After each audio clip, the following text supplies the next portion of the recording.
Alors, bonjour à tous et bonjour à toutes. Bienvenue sur ce webinaire dont la thématique va être « Industrie, sécurité du personnel en environnement hostile ».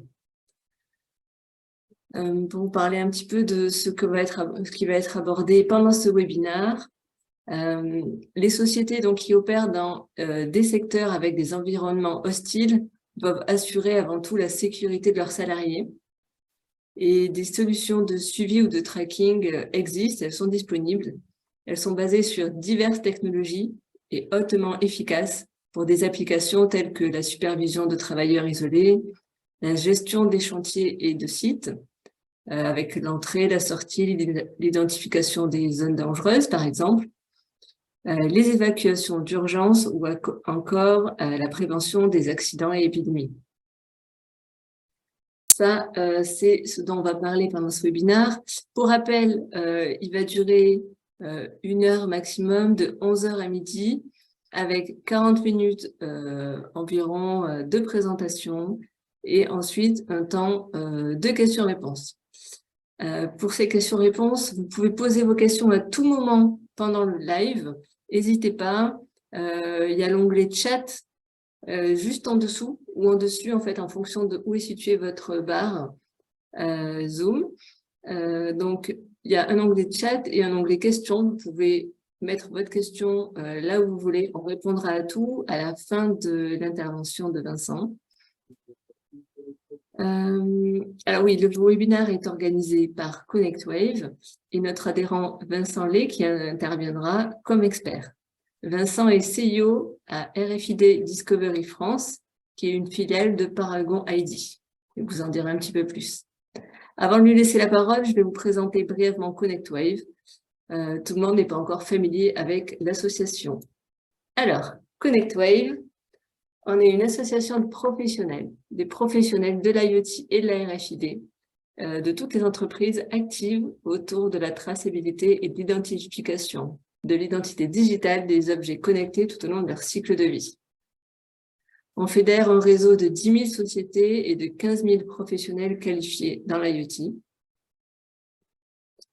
On a mis en place depuis quelques années une dynamique nationale mais aussi régionale, avec des pôles régionaux comme le pôle Île-de-France ou le pôle Auvergne-Rhône-Alpes. Et avec ces pôles, on crée des rendez-vous de networking, des rendez-vous thématiques, etc. Et on offre une palette de services qui est divisée en 3 grandes thématiques: les actions de communication, le développement business et l'accompagnement projet. Donc, avec ConnectWave, vous avez la visibilité par le biais de webinaires bimensuels, nos newsletters mensuels. Vous allez être mis en avant sur le web avec des relais sur nos réseaux sociaux. Ça peut être aussi des interviews vidéo, etc. Côté développement business, ConnectWave vous propose des tarifs préférentiels pour participer aux événements clés de l'IoT, donc que ce soit thématique marché ou alors thématique techno. Par exemple, dans les derniers partenariats qu'on a avec des salons, on a Global Industry, Smart City, Smart Grid, Made in Tech, Mobility for Business, le salon Silver Economy Expo, Systèmes et objets connectés. Et là, on est en train de faire un partenariat avec le salon Cello. C'est Cello, c'est Connect, Entrepôt et Logistique. Côté développement business, ConnectWave vous aide à diffuser vos appels d'offres ou à recevoir des appels d'offres du secteur. Et on propose, comme je vous disais, des after-work networking. Et enfin, 3e bloc, accompagnement de projet. Vous allez pouvoir avoir des avis d'experts sur vos propositions commerciales dans l'IoT et la RFID. Et on vous accompagne aussi sur la stratégie de croissance, principalement pour les startups et les PME.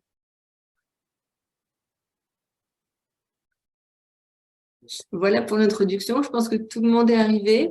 Passons maintenant au cœur du sujet de ce webinaire. Et pour ça, je vais laisser la parole à Vincent. Vincent, c'est à toi. Merci beaucoup. Alors, oui, donc déjà, juste pour me représenter, tu m'as présenté, donc Vincent Lay. Je suis le directeur de RFID Discovery France.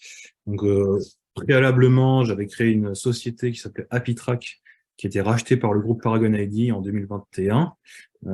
Et donc, depuis, j'évolue dans ce groupe, tout en continuant le même métier qui est de développer et de commercialiser des solutions de géolocalisation et de tracking pour les biens et les personnes. Et donc, vous devriez voir mes slides, si jamais vous me faites signe. C'est parfait. Et donc aujourd'hui, je voulais vous parler effectivement de la protection des travailleurs en milieu sensible. Je pense qu'il y a une distinction quand même à faire, puisque nous, clairement, on peut voir en fait des solutions pour des travailleurs même sensibles, hein, travailleurs dans des hôpitaux psychiatriques, par exemple, et aussi des travailleurs dans des environnements difficiles, comme des plateformes pétrolières, ou des sites de production, des sites gaziers, miniers, etc. C'est pas les mêmes solutions vraiment. C'est-à-dire que on va parfois mettre on va dire l'effort sur la réactivité du système, la fiabilité du système. Parfois, on est plus sur de la fiabilité, typiquement sur des zones sensibles ou sur des problématiques diverses du genre certification ATEX, redondance, facilité de déploiement, parce que quand on déploie sur une centrale pétrochimique, les accès sont pas faciles. Récemment, par exemple, on a déployé au fin fond de l'Alaska avec un hélicoptère par semaine pour y aller. Autant dire qu'il faut pas se tromper quand on y va. Donc il y a des objectifs clients assez distincts.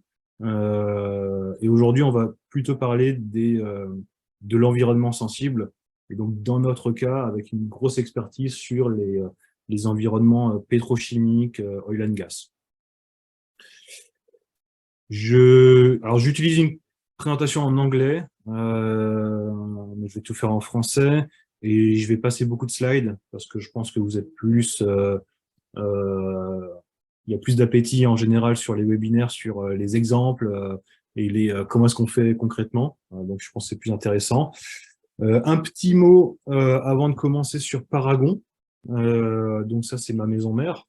Donc, Paragon Group, c'est un groupe qui fait 1,5 milliard de chiffre d'affaires avec une très forte croissance. L'année dernière, donc on clôture le 30 juin. Donc il y a 2 ans, on était à 1,2 milliard. L'année dernière, on était à 1,5 milliard. Et là, on va clôturer sur une belle augmentation également. Il y a une partie du groupe qui est cotée en bourse à Paris, donc la partie Paragon ID. Donc je peux pas dévoiler trop de chiffres non plus, comme vous pouvez l'imaginer. C'est une société qui est rentable, 150 millions d'EBITDA, qui est implantée sur principalement Europe, États-Unis, assez peu Amérique du Sud, Afrique, Asie. C'est en cours de développement, notamment Middle East, Afrique. Voilà, on a une culture très européenne. Et le groupe, dans sa globalité, regroupe à peu près 9000 personnes. Dans ce groupe Paragon, il y a une sous-entité qui s'appelle Paragon ID, qui fait 4 métiers principaux. L'EID, c'est les documents d'identité, donc les passeports, les cartes d'identité, les permis de conduire, donc avec une expertise très forte sur la sécurité. Donc on fait par exemple les couvertures des passeports américains biométriques, donc avec des technologies RFID dedans, etc. Donc il y a évidemment une notion de normes, de qualité, de sécurité qui est très très présente au sein du groupe. On a un deuxième métier qui est le métier historique de Paragon ID, c'est Transport et Smart Cities. En fait, il faut savoir que Paragon ID a été initialement créé il y a fort longtemps pour imprimer le ticket de métro parisien. Donc depuis le tout premier ticket de métro parisien jusqu'à la carte Navigo et les applications smartphone, c'est Paragon ID qui imprime les tickets. Donc on est très fort. Alors évidemment, on a suivi notre marché, hein. Maintenant, c'est les valideurs NFC avec smartphone, les paiements sans contact et les paiements par SMS. Donc, tout ce qui est transport public, on a une très grosse présence sur ce secteur. Troisième métier, traçabilité et protection des marques. Donc, c'est là où se trouve RFID Discovery. Et donc, dans ce métier, il y a deux sous-entités. Il y a tout ce qui va être étiquette, donc avec des usines de production, donc des étiquettes, alors, les étiquettes classiques. Donc, on fait des choses, par exemple, comme le bordereau de recommandé de la Poste, mais aussi étiquettes RFID, des étiquettes beaucoup plus techniques, avec notamment des grands comptes comme Air France et comme Decathlon. On fait une partie des étiquettes RFID. Quand vous passez à la caisse de Decathlon, vous verrez que voilà, l'automatisation de ce flux, c'est en partie grâce à Paragon ID. Ça, c'est la partie étiquette de ce business unit. Et l'autre partie, qui est la partie solution, avec des plateformes logicielles, une capacité d'intégration et de support, c'est notre business unit, c'est RFID Discovery. Donc, c'est RFID Discovery France que je représente aujourd'hui. Et le quatrième métier de Paragon ID, c'est le paiement, notamment le paiement sans contact, avec une très forte, un très fort savoir-faire sur les cartes de paiement sans contact métalliques. Donc voilà, donc notre sujet d'aujourd'hui, pour se raccrocher sur le groupe Paragon ID, ce qu'il faut retenir, c'est qu'aujourd'hui, on ne parle qu'une seule partie du groupe, hein, et on parle des solutions qui sont autour de notre logiciel, de notre plateforme de tracking et de géolocalisation, qui s'appelle Traxfer pour la partie industrie. Les use cases du tracking du personnel dans l'industrie. Alors nous, on les sépare en deux. On les sépare en deux grandes catégories. Il y a tout ce qui est la productivité, donc tout ce qui concerne la productivité et tout ce qui concerne la sécurité. Alors je sais qu'aujourd'hui, on parle plutôt de sécurité. Malgré tout, les clients, même si des fois c'est sous couvert de sécurité, nous demandent souvent également de développer ou de récupérer quelques informations sur ce qu'on appelle la productivité. Alors, c'est pas forcément un méchant mot, mais c'est le contrôle d'accès, le contrôle de présence, pour voir s'il y a forcément. Alors, typiquement, c'est est-ce que j'ai un technicien, parce qu'il y a des techniciens critiques dans ce genre d'industrie, est-ce qu'il y a toujours quelqu'un qui est présent dans telle zone au cas où s'il y a un incident. L'utilisation des outils également qui sont rattachés aux travailleurs. Est-ce que la personne est bien outillée? Est-ce qu'elle a pris ses outils de travail? Est-ce qu'elle les a rendus à la fin de la journée? Donc ça, c'est tout ce qui concerne la productivité. Et tout ce qui concerne la sécurité. Donc évidemment, il y a le travailleur isolé. Donc ça, c'est on va dire le plus gros des cas d'usage. Donc le plus gros du chiffre d'affaires, c'est ça, hein, c'est le tracking du travailleur isolé, avec différentes solutions que je vais vous montrer, et aussi plusieurs besoins. Grosso modo, c'est soit des besoins simples, j'ai un travailleur isolé, mais pas forcément hyper critique, ou on va dire, c'est pas dangereux, donc il peut y avoir un simple bouton d'alerte, jusqu'au cas très compliqué où il faut vraiment détecter toutes les chutes, en évitant évidemment les alarmes intempestives, parce que qui dit détection de chute, si je vous dis que j'ai un tracker et que s'il est horizontal, je déclenche une alerte, et ben malheureusement, dans beaucoup d'industries, les travailleurs peuvent travailler allongés, parce que s'il faut aller sous un véhicule, par exemple, pour le réparer, ou sous une plateforme, le travailleur est allongé. Donc, comment est-ce qu'on distingue la chute de simplement la station allongée du travailleur? Donc, là également, il y a toute une notion d'algorithme pour éviter les fausses alertes. Parce que la fausse alerte n'est pas très grave en soi. Par contre, elle génère ce qu'on appelle, j'ai pas le mot en français, mais une fatigue. Euh, C'est-à-dire que plus on a d'alertes fausses et plus on va avoir tendance à ne pas prendre en compte les alertes, ce qui peut être assez dramatique. Et l'autre partie de la sécurité dont on parle moins, mais dont on a des belles références, c'est tout ce qui va être l'évacuation en situation de crise. Hein, donc s'il y a un incendie, s'il y a un risque d'explosion, etc., il faut évacuer le personnel. Et donc là, on a des solutions pour compter le personnel qui a été évacué d'un site. Donc ça, c'est vrai que c'est quelque chose qui est moins demandé de prime abord par les clients. Et en fait, on se rend compte que c'est un use case très, très, très pertinent, parce qu'en général, il est très simple à adresser et ça peut permettre de réagir beaucoup plus vite en cas de catastrophe. Bon, ça, c'est juste un petit mot sur l'asset tracking. Je passe rapidement, mais sachez que toutes les solutions, en général, toutes les solutions de protection du travailleur sont compatibles avec le tracking du matériel et l'infrastructure qu'on va déployer pour la protection du personnel peut également servir au tracking du matériel.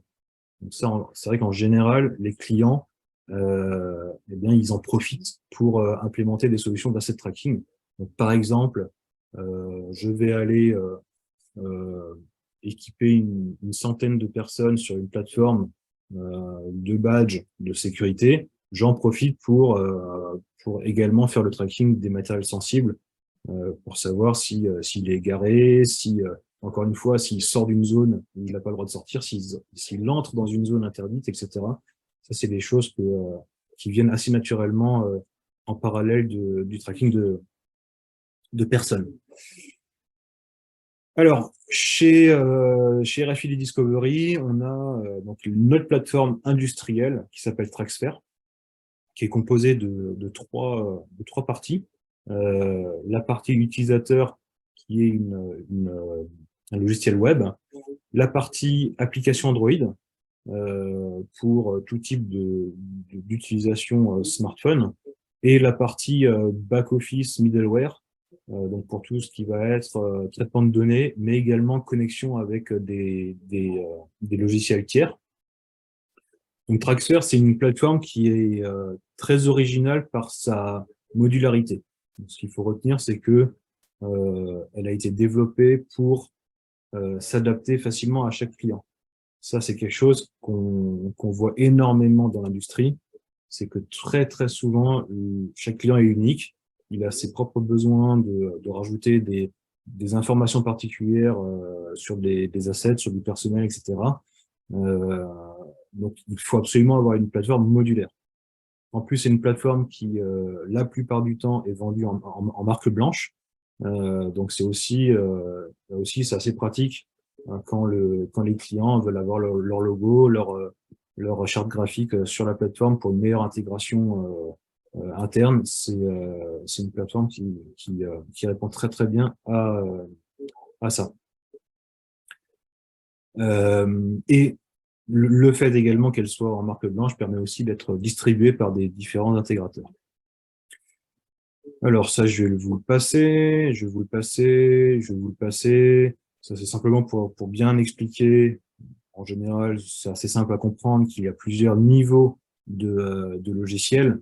Il y a, en fait, on va je pense que c'est juste après, voilà, on comprend mieux, on va de la donnée brute jusqu'au dashboard. Donc là, la donnée brute, c'est vraiment ce qui est envoyé par un capteur, un tracker, un tag, etc., un lecteur, qui ensuite est transformé en événement au niveau du middleware, et ensuite on remonte, etc., à l'alerting, au reporting et au dashboarding, qui est vraiment la face immergée de l'iceberg. Ça, je vais vous le passer. Alors voilà, donc ça c'est important de bien comprendre maintenant, quand on parle travailleurs, protection des travailleurs, quels sont les, euh, les, les features, les fonctionnalités que nous proposons et qui sont le plus recherchées en général par les clients. Alors, il va y avoir le check-in. Donc, alors là, on parle plutôt de productivité. C'est est-ce que le travailleur est arrivé à son poste? Est-ce qu'il a pris son badge? Est-ce qu'il est en retard? Est-ce qu'il est en avance? Éventuellement, mettre du contrôle d'accès avec ses fonctionnalités. Mais on va dire que là, c'est le début de la prise de poste du travailleur. Déjà, ça, c'est intéressant.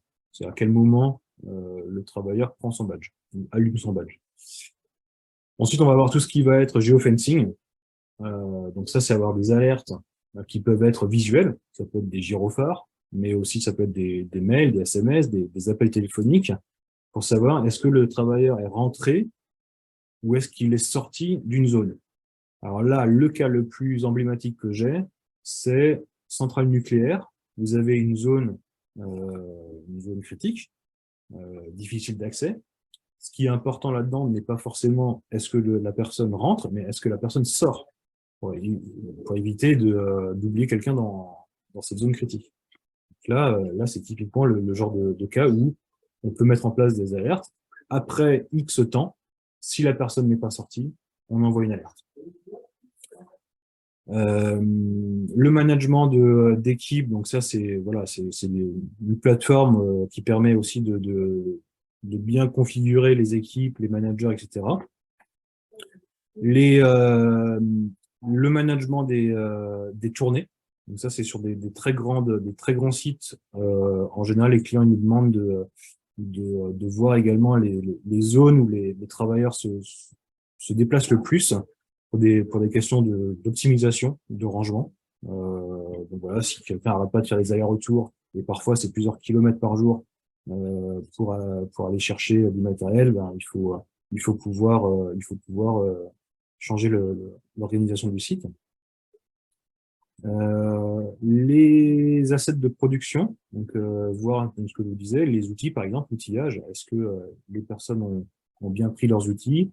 Éventuellement, est-ce qu'ils ont accès facilement à des équipements plus gros? Ensuite, on va avoir des fonctionnalités de travailleurs allongés, donc ce que je vous disais, donc discriminer, est-ce que c'est une chute ou est-ce que c'est simplement quelqu'un qui s'est allongé pour X ou Y raison.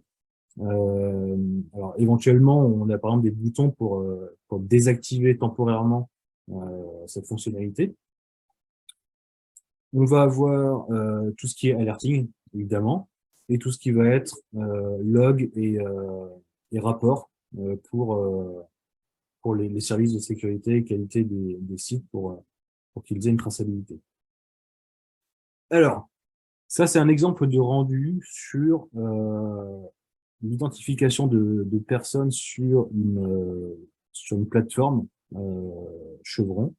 Donc là, chaque personne, en fait, en temps réel, on peut voir, en fait, en temps réel sur la carte où se situent les personnes et on peut voir s'il y a un problème. Donc dès que j'ai une alerte qui est rapportée sur une personne, j'ai son petit icône qui devient rouge et je vais pouvoir aller cliquer dessus pour voir est-ce que pourquoi il y a une alerte qui a été déclenchée sur cette personne. Est-ce que c'est une entrée de zone, est-ce que c'est une sortie de zone, est-ce que c'est une chute, etc.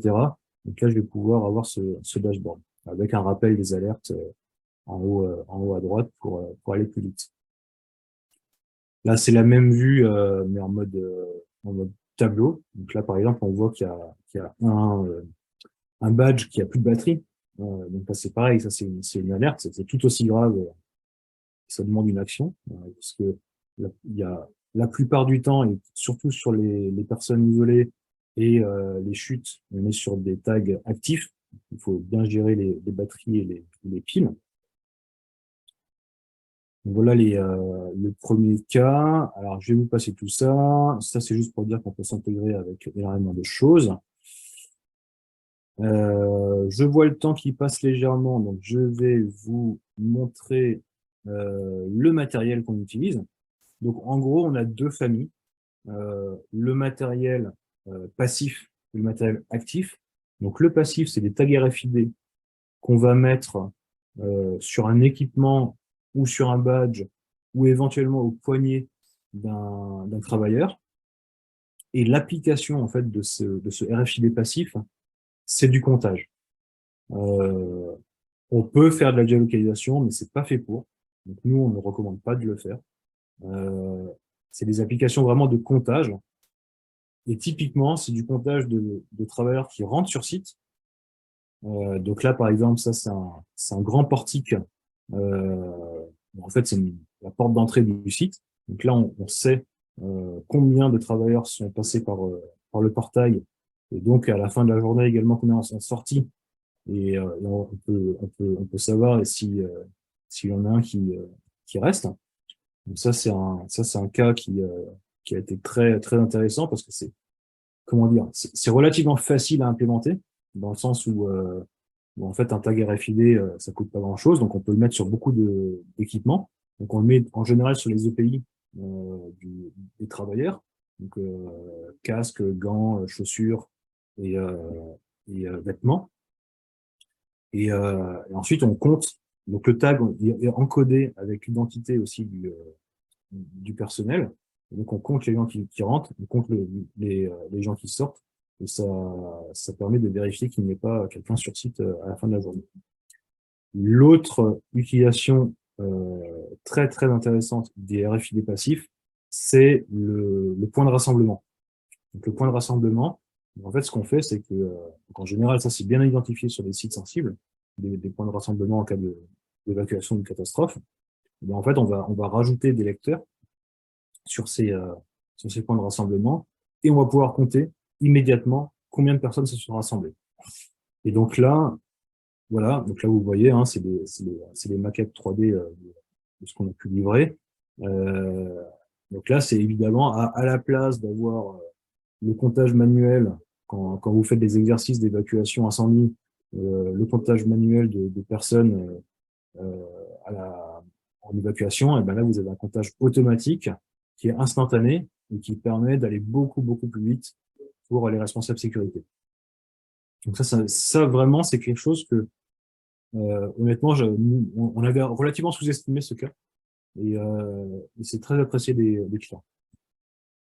Et après on a notre deuxième famille de tracking qui est le tag ou le badge actif. Donc là, on est sur de la pile. Donc là, on fait des piles à gérer. Par contre, ça permet de faire beaucoup plus de choses. Ça permet de faire de la détection de chute. Ça permet d'avoir de la géolocalisation en temps réel, que ce soit par GPS, par Bluetooth, par LoRa, etc. On a ce qu'il faut. Et nous, en fait, alors ce qu'on voit sur nos applications, on voit principalement, enfin, nous en tout cas, ce qu'on vend, c'est du badge LoRa, donc qui communique en LoRa, avec une géolocalisation GPS à l'extérieur et une géolocalisation en BLE à l'intérieur. C'est vraiment le plus gros de nos ventes, c'est ça. Donc à l'intérieur des bâtiments, on va rajouter alors soit des simples beacons, soit des gateways Bluetooth. Ça dépend un tout petit peu des sites. Ce qui fait que on peut avoir, bon, ça c'est un type de badge. Ça c'est un autre type de badge qui est certifié ATEX. Donc en fait, ce badge va prendre sa position GPS quand on est à l'extérieur.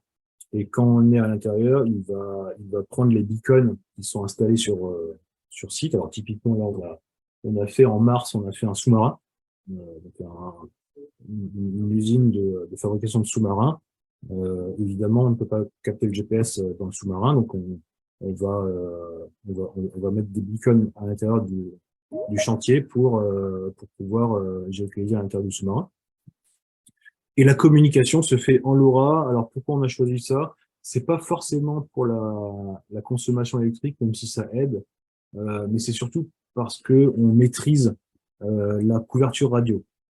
On a les mêmes solutions en 4G, le problème, c'est que rajouter une antenne 4G sur un site, c'est très, très, très coûteux. Alors que rajouter un réseau LoRa privé sur site, c'est pas très coûteux, c'est facile à faire. On n'est pas sur la même bande de fréquence, etc. Donc, c'est plus acceptable aussi par les clients.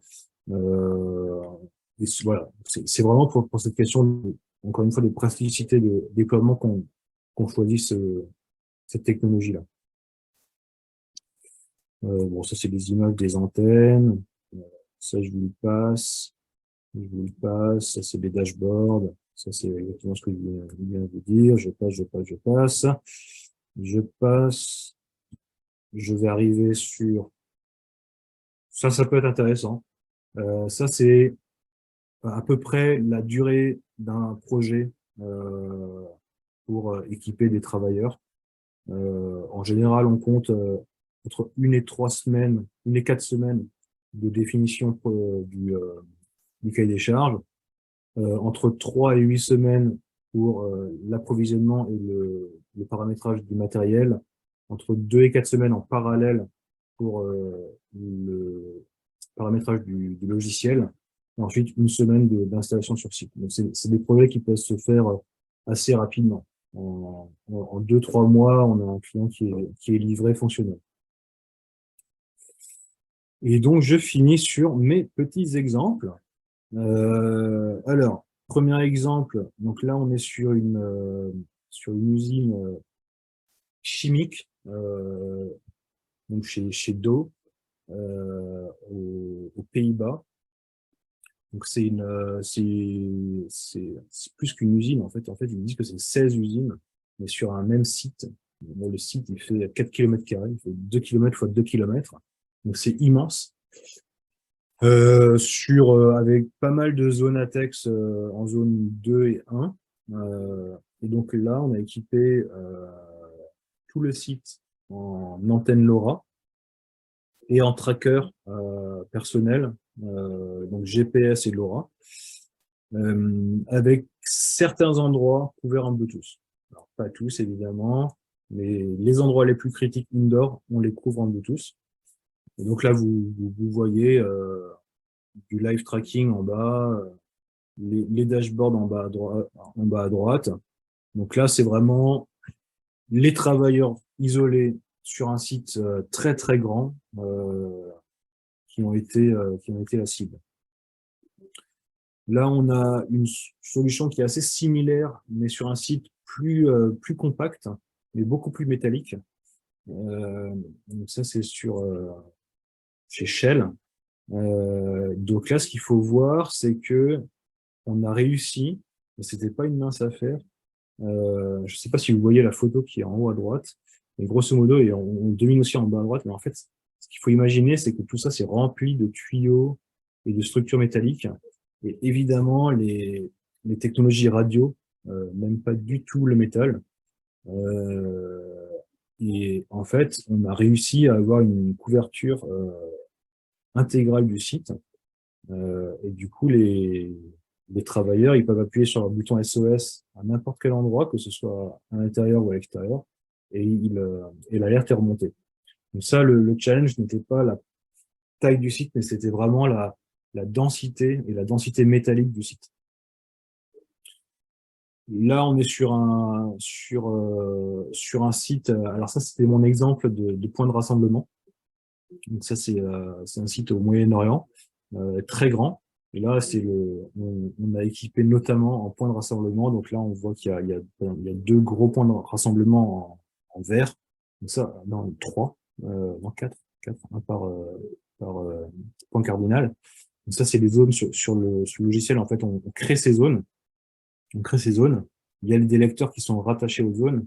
Et du coup, dans le dashboard, on sait combien de personnes sont rassemblées sur le point ouest, est, nord, sud.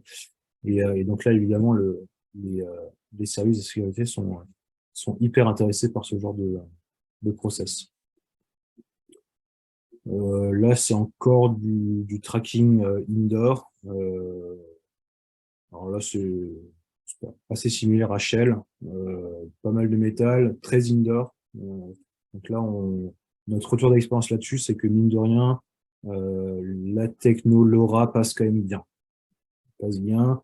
Ça nécessite une implantation des antennes,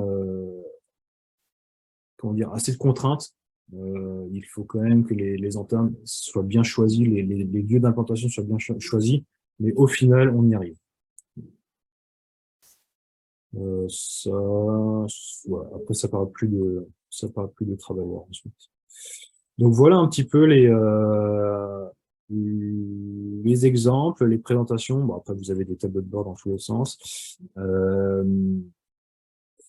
Donc moi, ma conclusion en fait sur ce produit, parce que c'est un de nos produits, c'est que pour moi, la technologie LoRa est vraiment une technologie hyper intéressante parce qu'elle permet de maîtriser le déploiement et elle permet de maîtriser la fiabilité du système. C'est-à-dire que nous, en tant que fournisseurs, on peut se porter garant et on maîtrise la couverture radio. Ensuite, on arrive à avoir les produits qui sont certifiés ATEX pour à peu près tous les use cases. Et les deux gros, voilà, encore une fois, les deux grosses demandes clients qu'on voit sur le marché, c'est géolocalisation temps réel du travailleur isolé avec un bouton pour sonner l'alerte et détection de chute, mais attention, parce que les travailleurs, attention aux fausses alertes. Et le deuxième gros use case qui est demandé par les clients, c'est l'évacuation, les points de rassemblement et le comptage des travailleurs, et ça, on le fait en RFID passif. Donc voilà pour ma présentation. J'espère que vous avez apprécié et je vais prendre vos questions avec plaisir. Merci Vincent. Alors, première question dans le chat.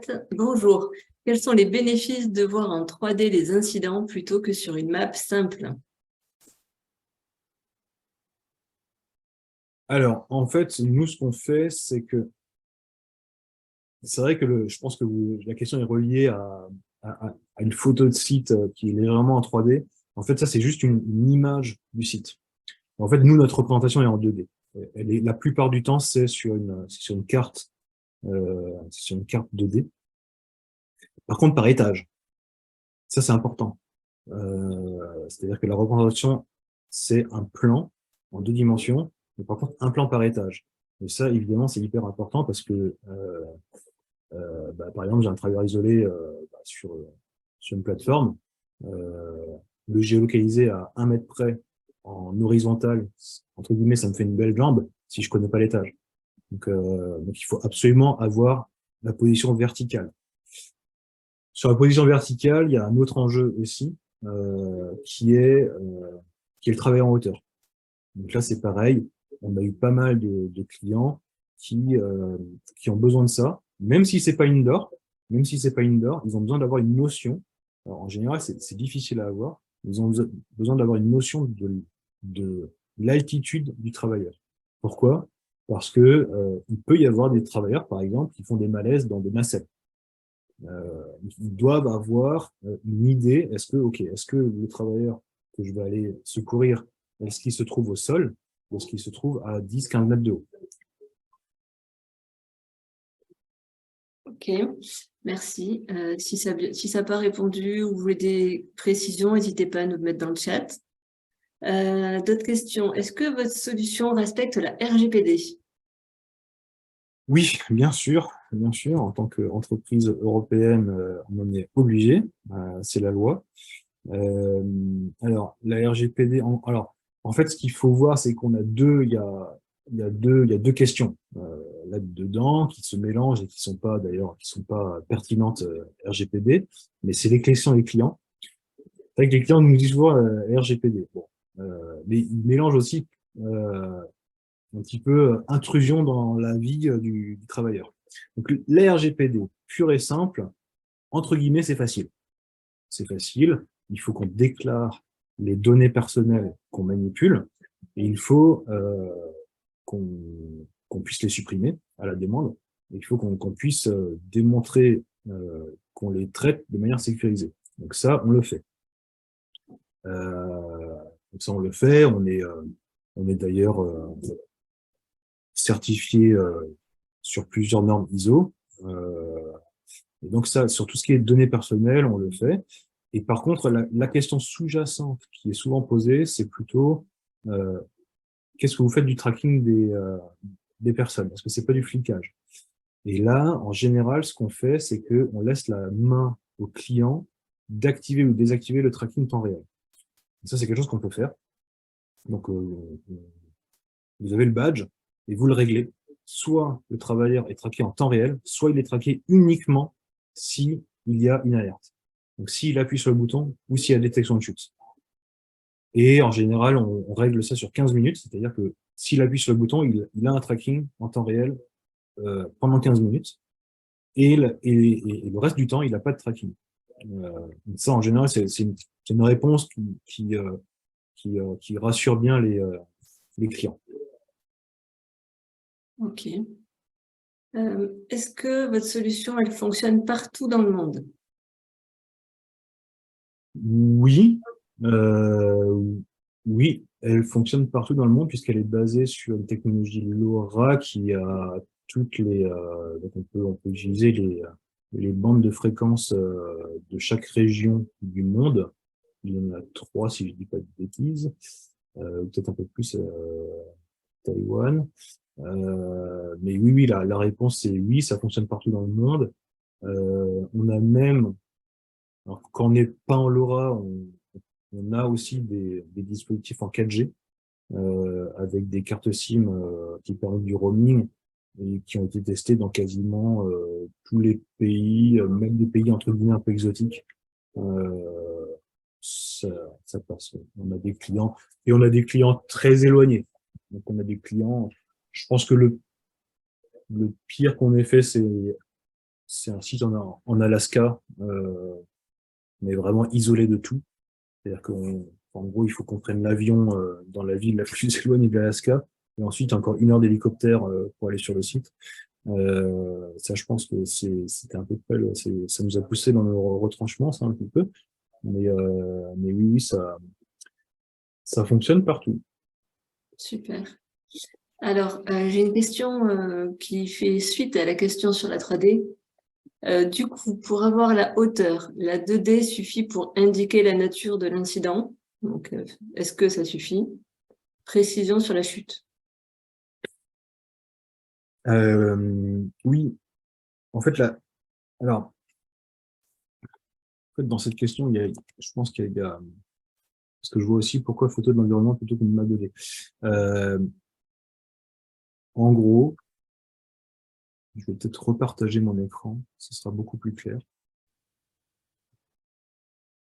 Ce sera beaucoup plus clair, je pense.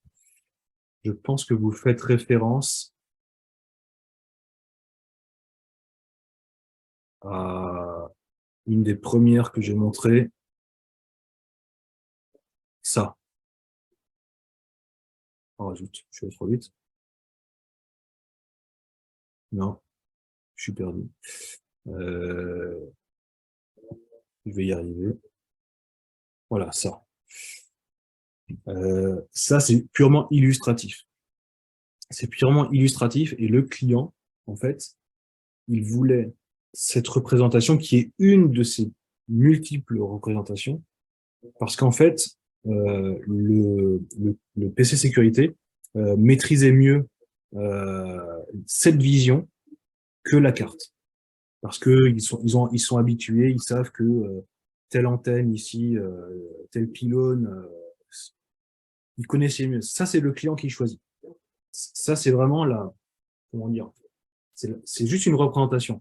Mais le même client, il peut très bien avoir la même représentation avec les mêmes données, mais sur un autre fond de carte. Donc là, par exemple, je vous ai montré d'autres fonds de carte un peu plus loin. Voilà. Donc là, par exemple, il a un fond de carte plus 2D, vu du dessus, et d'autres clients ont leur plan. Alors, je suis juste en train de regarder si j'ai des exemples. Je ne sais pas si je les trouverai, mais ça, c'est au choix du client. Il y a des clients qui préfèrent la vue satellite, il y a des clients qui préfèrent Là, par exemple, on devine en fond, et bon, ça, c'est plutôt du Google Maps, mais il y a des clients qui uploadent leur fond de plan du site, leur plan d'architecte. Donc ça, c'est vraiment au bon vouloir du client. Et donc, l'autre question, c'était est-ce que la DD suffit pour indiquer la nature de l'incident? Donc, la nature de l'incident, alors, est indiquée dans l'alerte. Donc là, c'est pareil, je vais revenir en arrière. Donc, l'alerte, en fait, quand la petite pastille devient rouge, euh, on sait pourquoi. Donc, on sait, est-ce que c'est une chute? Est-ce que c'est un bouton? Voilà, ici. Là, j'ai un peu des choses dans tous les sens. Mais ici, alors, où est-ce que c'est? On ne peut plus des logos, mais on sait qu'est-ce qui a déclenché l'alerte. Est-ce que c'est le bouton? Est-ce que c'est une chute? Est-ce que c'est la batterie? Est-ce que c'est l'entrée de zone? Etc. Donc ça caractérise le déclencheur de l'alerte. Et ensuite, et alors là, c'est plutôt en cliquant sur un des, une des pinpoints, on va avoir l'altitude. Donc là, ça permet aussi d'évaluer l'altitude du travailleur. J'espère que ça a été clair. Pas sûr. Oui, oui, c'est bon. Okay. D'autres questions. Alors, quelles sont les intégrations possibles? Est-ce que je peux remonter des alertes sur mon hyperviseur? Oui, oui. Nous, je suis passé assez rapidement dans mes slides, mais en gros, la plupart des choses que je vous ai présentées, effectivement, c'est les interfaces utilisateurs. En fait, on a toutes les interfaces machines en API qui existent. Donc nous, on se connecte et bon, de toute manière, dans l'industrie, c'est un prérequis quasiment obligatoire chez chaque client. On se connecte avec des solutions. Alors la connexion, pour le coup, ça va dépendre enfin, le protocole de connexion va dépendre de la criticité du cas. C'est-à-dire que on peut supporter du MQTT, du WebSocket, euh, du TCP brut. Enfin, on supporte pas mal de protocoles et on choisit le protocole adapté au cas. Par exemple, je sais que nous, on s'est intégré avec les hyperviseurs, je ne sais plus comment ils s'appellent, de Siemens, donc, notamment qui prennent toutes les alarmes incendie. Donc là, on a un protocole particulier à respecter. Et alors, en l'occurrence, on a dû le développer. On a dû le développer parce que c'était un protocole hyper particulier. Mais ça, on a la capacité aussi en interne de développer des interfaces à façon, en fonction de ce que les clients souhaitent. D'accord. Encore une question qui vient d'apparaître. Votre solution permet-elle d'utiliser un seul dispositif, de faire du LoRa ou du BLE? Oui, oui, c'est-à-dire que, bah, en fait, le tracker que vous avez vu sur quelques photos, en fait, en fait, comment ils fonctionnent? Il sniffe le BLE, c'est-à-dire qu'il va voir les beacons BLE autour de lui, et ensuite, il va communiquer ça à travers le réseau LoRa. Et donc, nous, notre serveur, ensuite, va calculer. Donc là, il va recevoir des données brutes. Donc, le tracker ABC a vu le beacon 1, 2, 3. Et notre algorithme va savoir où est le 1, 2, 3. Enfin, il va envoyer plusieurs beacons. On va trianguler ces beacons pour pouvoir géolocaliser le tracker LoRa. Donc, c'est comme ça que ça marche. Donc, oui, ça marche ensemble. Et on a même, en fait, une compatibilité également sur alors, en général, c'est plutôt du tracking de matériel. Et du coup, le matériel peut aussi être traqué en BLE standard. On peut mettre aussi des trackers, des tags BLE standard sur du matériel pour qu'ils puissent être géolocalisés. D'accord, merci. Autre question, pourquoi ne pas simplement utiliser un smartphone? Le smartphone. Pourquoi ne pas simplement utiliser un smartphone? En général, c'est pour des questions d'ergonomie. Parce que effectivement, alors d'ailleurs, il y a des applications smartphone qui existent sur de la protection de travers isolé. Ça existe.